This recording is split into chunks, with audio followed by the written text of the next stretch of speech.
Heartbreak, expectations of many people.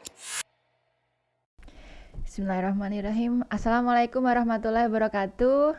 Hai Sobat Harbers, gimana kabarnya? Semoga sehat selalu ya.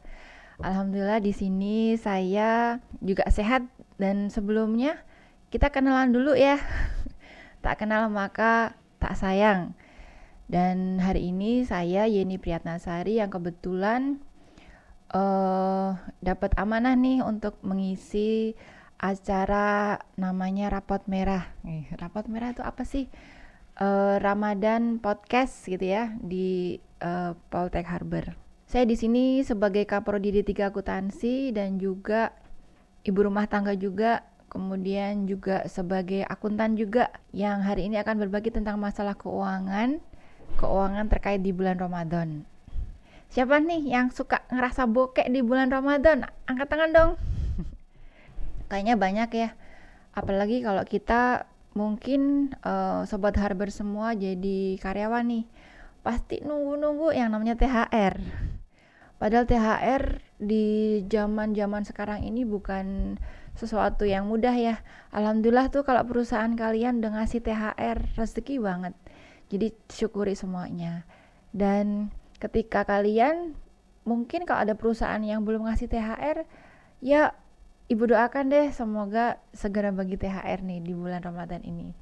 Nah, buat kalian yang dapat THR ataupun nggak dapat THR, gimana nih caranya biar ngelola keuangan biar lebih enak, lebih nyaman di bulan Ramadan? Meskipun ini sekarang udah bulan Ramadan nih, bentar lagi Lebaran. Apalagi kalau Lebaran tuh, di bulan Lebaran di masa Lebaran itu banyak banget deh kebutuhan kita. Di antaranya ada kebutuhan Sobat Harbers pengen mudik nih, apalagi yang bukan asli kota Tegal.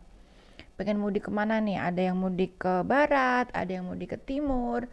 Pasti costly lah ya, butuh untuk angkutan, butuh untuk beli tiket, kayak gitu. Belum lagi nanti kalau kita mau prepare masakan nih, mau open house ya. Emang siapa sih kita mau open house ya? Banyak tamu-tamu yang datang. Kita siapin kue-kue kering yang ada di meja. Pokoknya pengeluarannya ekstra.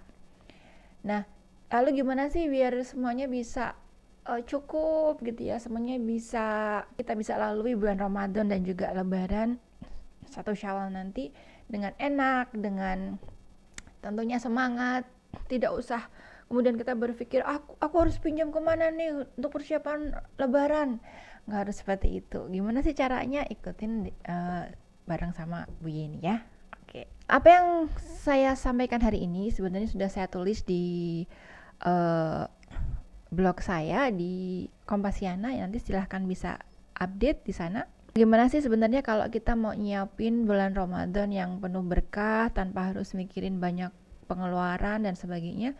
Yang pertama adalah kita harus punya tabungan Ramadan nih. Kebetulan saya juga sekaligus ketua pengawas nih di BMT Bina Umat Mandiri di Kota Tegal. Kita punya namanya Pakero, paket Ramadan. Jadi setiap Ramadan tuh sehabis Ramadan itu selalu yang apply banyak. Jadi itu semacam tabungan Ramadan. Tabungan Ramadan itu jadi kita setiap bulannya itu nabung berapa rupiah gitu untuk membeli paket-paket sembako, paket jajanan, segala macam. Itu yang nanti akan kita peroleh di bulan Ramadan tahun berikutnya. Itu ada di BMT saya, di BMT kita ada. Nah, demikian pula teman-teman Sobat Harbor semua nih. Gimana sih biar Ramadan itu bisa lebih nyaman? Kita bisa punya namanya tabungan Ramadan tadi. Kita siapkan straightly setelah Ramadan. Jadi setelah Ramadan langsung kita siap-siap ke sana. Karena kalau kita gagal berencana, berarti sama dengan merencanakan gagal. Itu salah satu tips dalam financial planning. Yaitu kita harus tetap merencanakan. Apapun yang akan kita persiapkan atau kita lakukan di tahun depan, di masa yang akan datang, itu sebaiknya kita udah persiapan sedari sekarang. Kalau kita nggak persiapan, maka what's next? Apa yang terjadi di waktu yang akan datang nanti? Kita nggak pernah tahu. Dan sebaik-baik manusia, sebaik-baik kita, lebih baik kita coba diri kita tuh mandiri dulu. Jangan sampai kita menyusahin orang lain. Orang tua jadi gopaynya kita, teman-teman jadi pay later-nya kita ya, jangan sampai ya. Tapi bagaimana kita bisa mandiri secara finansial sebagai orang dewasa, kita bisa mandiri itu tidak hanya buat diri sendiri. Bahkan kalau di bulan Ramadan itu kita punya trigger, punya keinginan nih untuk berbagi sama banyak orang. Karena itu adalah momen spesialnya kita. Itu yang pertama ya, kita punya tabungan Ramadan untuk persiapan.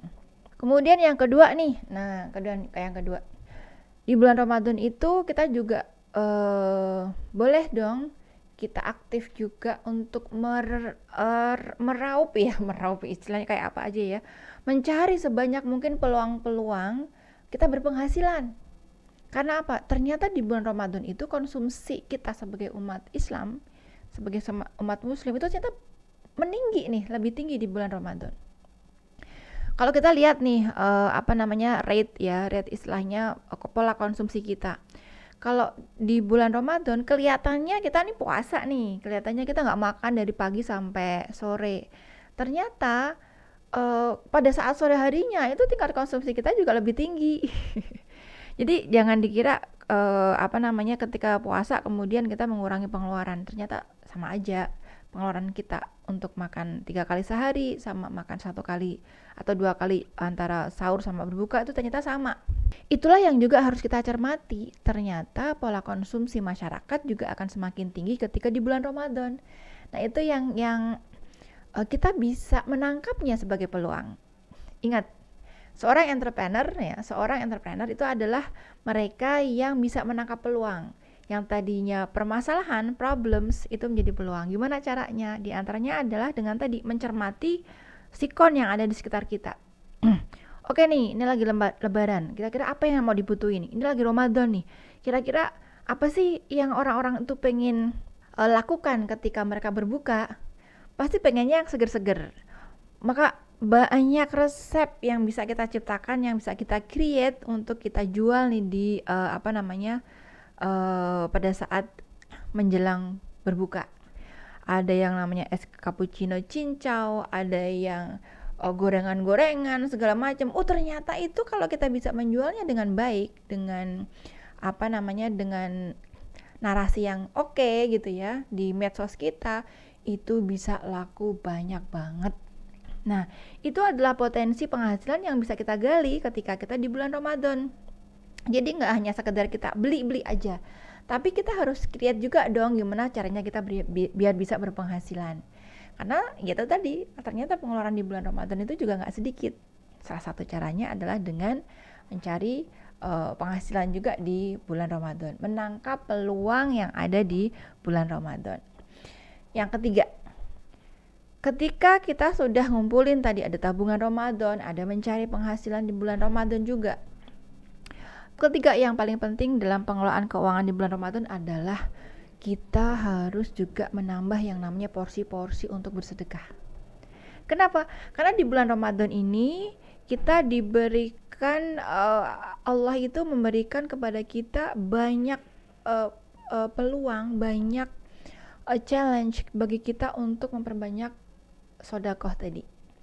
Baik sedekah, ada infak, ada zakat gitu ya, ada wakaf. Silahkan kalau Sobat Harbor semua pengen punya banyak tabungan nih, investasi amalan ya, investasi amalan ketika nanti kita sudah nggak ada, investasi di bulan Ramadan itu paling luar biasa. Jadi mengapa sebelum Ramadan kita juga harus yang namanya persiapan itu diantaranya untuk itu. Persiapan untuk melakukan sedekah sebanyak-banyaknya. Sedekah, zakat, dan semua ya yang bisa kita berikan. Karena di bulan-bulan Ramadan ini Allah membuka pintu pahala, pintu keberkahan, pintu kemenangan ibaratnya ketika kita sudah berjuang benar-benar. Karena ini sudah di hari keberapa nih? Di hari ke-20, 21 lah ya, ini 21. Sudah mendekati titik terakhir Ramadan itu mau pergi meninggalkan kita. Sedangkan di tahun depan apakah kita dapat jaminan kita akan bisa bertemu Ramadan lagi? Nggak akan ada yang bisa jamin. Bisa jadi ini adalah Ramadan terakhir kita. Makanya nih mumpung ini masih Ramadan, kita semangat nih.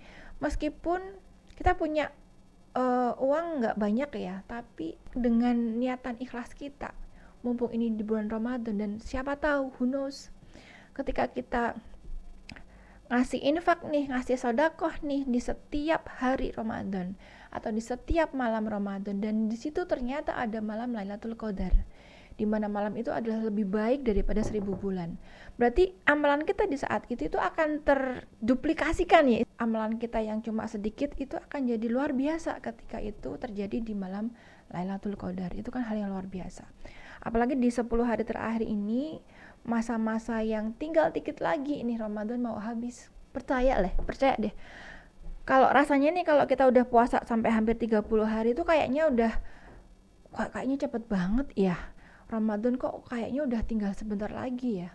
Aku udah ngapain? Dan kalau kita nggak mengisi hari-hari kita ini dengan sebaik mungkin, dengan amalan-amalan kita yang terbaik, pasti deh nanti ketika sudah takbir, ketika di malam 1 Syawal itu, kita pasti gelo. Mungkin kalau Sobat Harbers bukan orang Jawa gitu ya. Lo orang mana nih kalau bukan orang Jawa? Gelo itu namanya apa ya istilahnya? Menyesal. Aku kok kayaknya enteng-enteng aja, kayaknya belum punya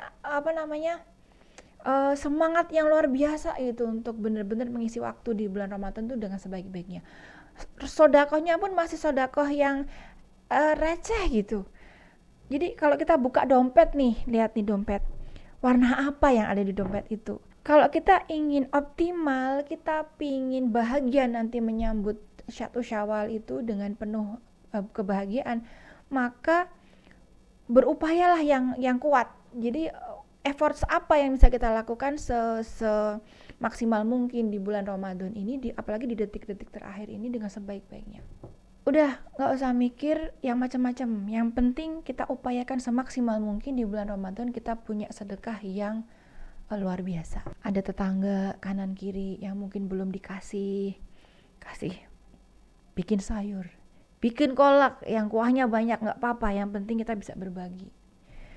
Kemudian ada anak yatim yang ada di sekitar kita, berikan yang terbaik buat mereka.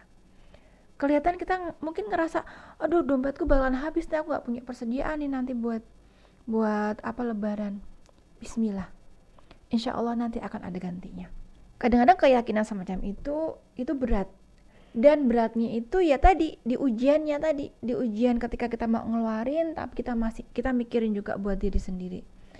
Udah, lepasin aja, insya Allah nanti akan ada gantinya. Dan semakin kita teruji, semakin kita berani untuk ngelepas sesuatu gitu ya, maka Allah itu akan ganti ke kita sebanyak, bahkan jauh lebih banyak daripada yang sudah kita berikan ke orang lain. Percaya deh, itu pasti akan terjadi. Itu ya. Yang keempat, banyak orang bilang kalau di 10 hari terakhir itu adalah ujian terbesar kita untuk orang-orang yang berpuasa, yaitu dikala masjid-masjid juga udah semakin berkurang nih, softnya udah semakin maju karena para membernya, para jamaahnya itu sudah mulai berkurang. Nah itu yang harus kita persiapkan juga. Jangan yang keempat ya, jangan tergoda nih sama diskon-diskonan yang ada di mall-mall tuh. Karena diskon-diskonan itu belum tentu mereka itu barang yang kita butuhin. Ternyata banyak jadi barang-barang gara-gara diskon yang gede, kita kemudian beli, ngeluarin uang yang sebenarnya itu nggak kepake, nggak kita butuhkan. Nah itu juga salah satu tips jaga keuangan ya, jurus jitu untuk kendalikan keuangan kita di bulan Ramadan. Dan yang terakhir nih, yang kelima, Sobat Harbor semuanya, yang kelima, yang terakhir, yang pungkasan adalah bersyukur. Syukuri nikmat apapun yang sudah kita dapat hari ini. Dari rasa syukur itu, grateful kita, insya Allah itu akan mendatangkan semakin banyak rezeki yang mampir ke diri kita. Karena bayangin aja, dengan perasaan bersyukur kita pasti akan bahagia, kita pasti akan senyum. Tapi kalau kita gak bersyukur, isinya mengeluh aja seharian. Dari rasa bersyukur kita itu, apa yang terjadi? Orang itu akan ngelihat kita tuh enak gitu, seneng, thankful gitu ya, suka berterima kasih dengan apa yang orang lain berikan, maka orang lain itu pun akan suka dengan kita. Nah itu awal mula dari apa namanya, datangnya rezeki. Tapi kalau orang lain ngelihat kita tuh selalu bersungut-sungut, mengeluh ini itu dan sebagainya, orang lain tuh juga nggak nyaman sama diri kita. Itu yang terakhir. Syukuri apa yang ada. Insya Allah Ramadan kali ini dan Ramadan tahun depan akan kita lalui dengan nikmat, dan kita nggak perlu mikir harus hutang untuk menjalani Ramadan dengan penuh berkah dan bahagia. Demikian dari saya. Terima kasih atas perhatiannya. Assalamualaikum warahmatullahi wabarakatuh. Sekian Sobat Habers.